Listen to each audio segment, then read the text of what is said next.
On en vient à ce tournant diplomatique de l'Union européenne. Pour la première fois, les 27 se sont mis d'accord pour sanctionner à la fois des colons extrémistes israéliens pour des violences en Cisjordanie occupée, mais aussi des dirigeants du Hamas. Pascal Vessé nous a rejoint pour en parler. Bonsoir Pascal. Bonsoir Nicolas. Alors pourquoi maintenant et qu'est-ce qui a permis d'aboutir à cet accord, Pascal ?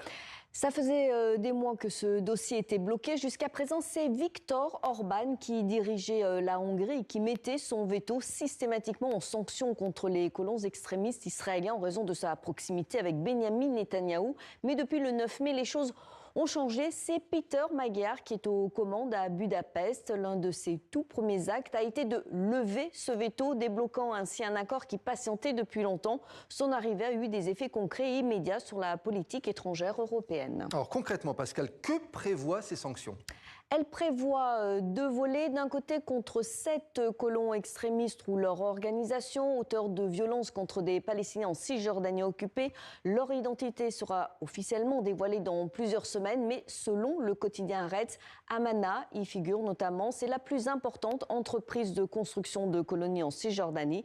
Et de l'autre, ces sanctions visent aussi 12 responsables du Hamas et l'organisation elle-même. Pour tous, regardez, un gel de leurs avoirs détenus dans l'Union européenne et une interdiction d'entrer dans l'espace européen. À noter aussi que certains États membres veulent aller plus loin. La France et la Suède réclament notamment des mesures pour limiter, voire interdire totalement les exportations vers l'Union de produits en provenance des colonies israéliennes jugées illégales au regard du droit international. Alors Pascal, on imagine qu'il y a eu des réactions.